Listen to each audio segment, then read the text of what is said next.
stunner in the ear, fashion week all year, throwing money in the air. Just happy with my lady, other girls they wanna hate her. It comes with the territory, ball players wanna date her. All we got is loyalty, I'm treating you like royalty. I'ma spoil you every day of the week. Shot is in the basement party, yeah. Turn into the greatest party, yeah. Never see my baby coming, just once. Hello, everybody. I'm Larry Ridley, and this is Madden 17 on EA Sports. The running attacks on both sides should be a key factor in today's game. Both teams come in ranked top 10 in rushing touchdowns. It's the Panthers going up against the Saints. With that, let's hand things over to Brandon Godden and Charles Davis. They've got the call of this Week 14 matchup. All right, Larry, thank you. We are down on the bayou as you get a look inside the Mercedes-Benz Superdome in New Orleans. Today, it's a Week 14 matchup that should be a good one between the Carolina Panthers and the New Orleans Saints. Along with Charles Davis, I'm Brandon Godden. And, Charles, you look at this Saints team as they enter play. They come in losers of 2 straight, so they're trying to right the ship here a little bit. They're teetering a little bit, aren't they? And now things could really go south if they lose this game, so they understand the importance of playing well and stopping this streak. On the other side of the field for the visiting Panthers, they come off a disappointment last time out that put an end to their modest 3-game win streak. 3 quarters of the NFL season are complete. What lurks in our final month? We're underway in Week 14. Set to return, this is Brandon Cooks. They'll bring it back to just about the 25, call it the 24-yard line. And here come the Saints for their opening drive. They're led out by their 6-foot quarterback. You may have heard of him. From Purdue, it's Drew Brees. And when you think of Drew Brees, you think of production and you think of competitiveness. That guy competes on every snap, whether he's throwing it, moving around in the pocket, calling plays, you name it, he knows how to rally a team.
They'll come out in the pistol.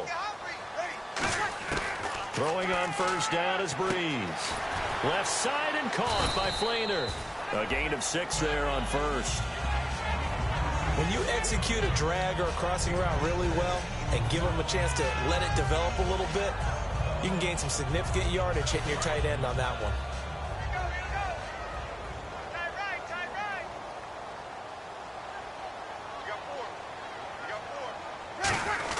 This is Coleman on the carry. And he'll be limited to a short gain up to about the 34-yard line. They give him about 4 on the play, but he's marked short, so it'll be third and about the length of the football.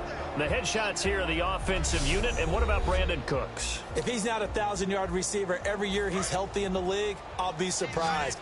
Came out of college wanting to be a pro, studied all the best receivers in the NFL before he even got to the league. The short yardage man, it's Coleman. And he's got the first before he's brought down at the 39-yard line. And that looked like some pretty easy yardage there right up the gut. And he's a guy that has some height to him. So when you don't have to drop a shoulder or create or get through contact or trash, makes it a lot easier to stay upright, see the field, and make a run as we just saw there. They'll run for the first time with Mark Ingram.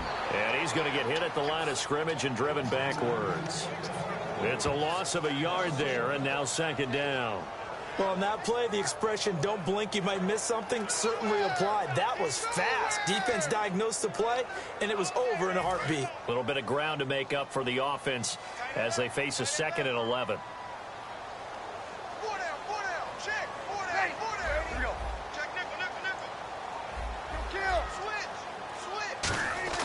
Now they'll throw with Breeze. It's hauled in by Brandon Cooks. And he'll be taken down, but not before he gets into enemy territory. Slant route's effective no matter who's running the route and catching the ball. But when you have a receiver of that stature, you have to be a little bit more precise throwing it. You don't have the same catch radius with the bigger targets.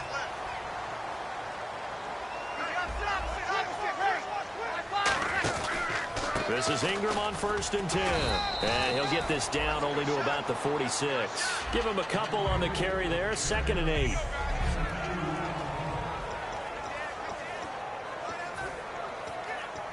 Second down following the run.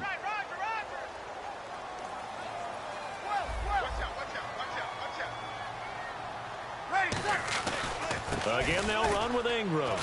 And able to push forward for right around 3 yards down to the 42. Tackle made there by Justin Durant. It's really simple to say that they know their identity, that they are a passing team. But one of the reasons that they're so successful, they know how to mix in the run and make sure that they keep the defense off balance and not able to just simply say, let's go get the quarterback and disrupt things.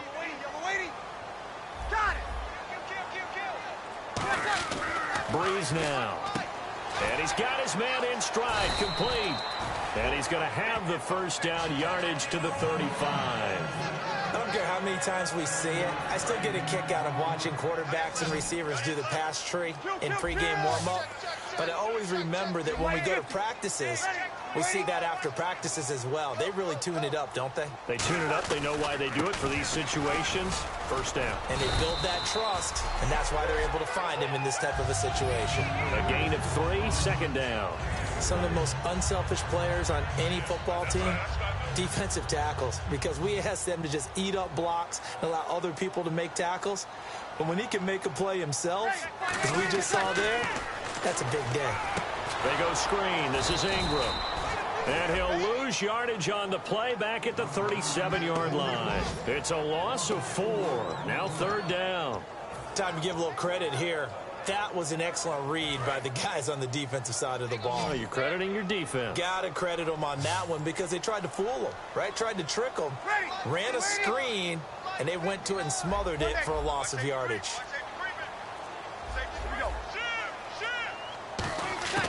Now Breeze on 3rd down. And Cooks has it over the middle. And they'll get 10 there, but it leaves them just short for 4th down. And how about this first drive? They're being aggressive, slinging it around. Really confident, too, because they're not trying to fool them with running plays, throwing it, and they're being very successful right now. And look at this. They're keeping the punter on the sideline. They're going to go for it here on the opening drive.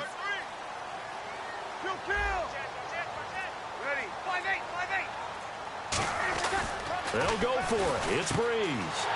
It's complete to Flanner. And he is into the end zone. Touchdown, New Orleans. Kobe Flanner with touchdown number 7 on the year. And the Saints take it right down the field and score on the opening drive. Big 4th down conversion for the score, and the defense, that is a tough pill to swallow. Big time for them. How about them just deciding to go for it on 4th down? And, okay, forget the field goal, because that looked like an easy 3 points. Yeah, you might have had a defensive breakdown in there, but they pressed the issue and found a way to get it into the end zone. Give them big credit for that. So here are the Panthers now for their opening drive. And they'll be led out by the NFL's most valuable player from 2015. It's Cam Newton. There are a number of great quarterbacks in the NFL, but I have to believe that the prototype in terms of look has to be Cam Newton. That stature and frame, almost breathtaking when you see him in person. And now he's starting to put it all together with consistency in his game, throwing, running, leading. It's complete right side to Benjamin. 12 yards on the pickup, and that leads to a Carolina 1st down. It's a nice completion, a little bit of run after catch as well to create the yardage that they got. But it is so tough to cover that route, the drag route, because they run it at varying speeds. Because the key is to create hesitancy on the defender's part. Always so empathetic for those DBs, aren't you? They'll run it now out of the gun. And that one goes for about 6 as he's taken down just shy of the 45. Some runs are blocked so well, you almost forget that someone has to carry the ball to gain the yardage. The leverage by the offensive line to create space up front, really well done. And they'll go with the ground attack here. And taking it across midfield and inside the 45. They give him 14 yards that time and a fresh set of downs.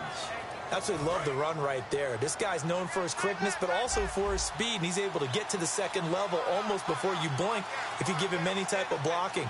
Always talk about slot receivers, and they're usually known as quicker than fast. In this case, we've got a guy who's quick and fast, and he used it to great advantage. It's a 7-yard carry to set them up with a 2nd and 3. This drive is turning into an extended one, and the guy carrying the ball, he's becoming more like a body blows guy. Every carry is putting some damage on the defense. So after a while, I'm not too sure how many guys are going to want to run up and tackle him. And on the outside, they're playing press coverage. They'll try the air now with Newton. Firing quickly here, and that's complete. And he gets this one all the way down inside the 15. A good pickup there, a 22. With my good friend Charles Davis, Brandon Gaudin with you. It's the Panthers in possession of the football as we begin quarter number 2. And they're on the move here. They've got it 1st and 10. Red zone opportunity.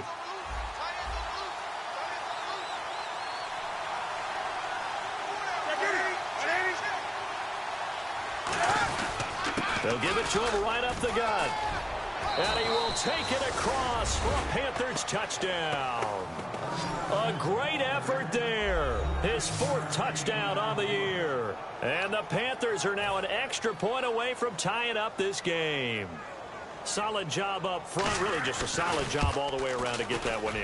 Yeah, that was well executed, wasn't it? Well blocked, well run. End result, 6 points. Touchdown. So we're right back where we started. All even as the kick's away. This fielded a few yards into the end zone.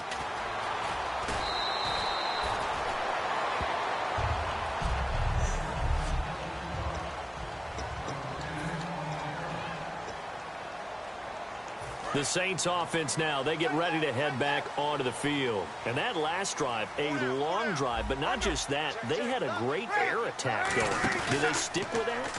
I would think that they would, because if they were competent enough to do it on the last drive, starting backed up in their own territory, why would you change anything? They've got to be confident about what they're presenting and continue to do so. Yeah, because the secondary, they really look clueless.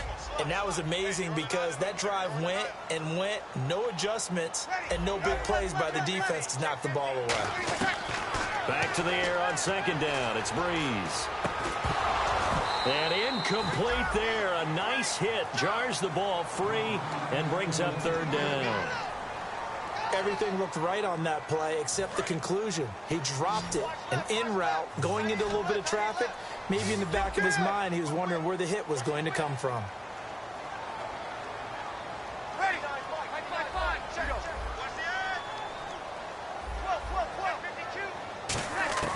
From the gun on third down, Breeze. And he's got Snead. And he's going to have the first down at about the 38. He's such a good route runner. Shows it there on third down. Very proficient and a good pass. And you know what I've observed over the years in the NFL? The better a route runner you are, the more confidence your guy's going to have in you to go to you in important times because he can trust you being in the right spot, and they connected there and picked up a first down. 10 yards on the pickup there, and that leads to a New Orleans first down. The reason that counter and misdirection plays work so well is that usually you've given them a reason to think that everything's going to the direction that starts initially.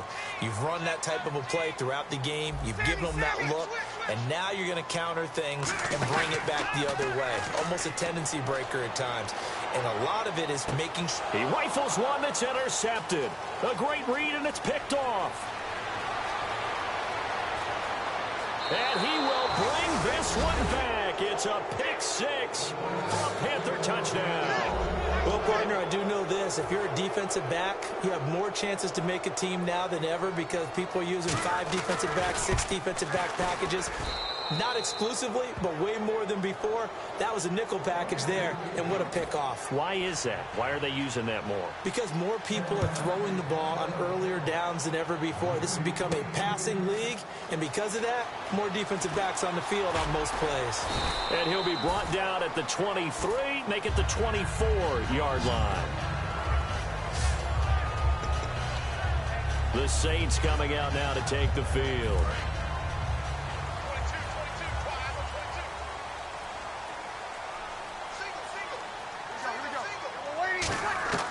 Now Breeze to try again after the pick six. It's complete. Flainer, right side. 5 yards on the catch there. Brings up second down. And there's another completion to the tight end. And let's face it, it is hard to overthrow a 6'6" target. It is indeed. Quarterbacks like their speed guys. They like that huge 6'6" target that they've got in him. They really do, and it reminds me of what one great tight end told me once. He had told his quarterback. Looking for Snead, and it's intercepted. Picked off by Trey Boston.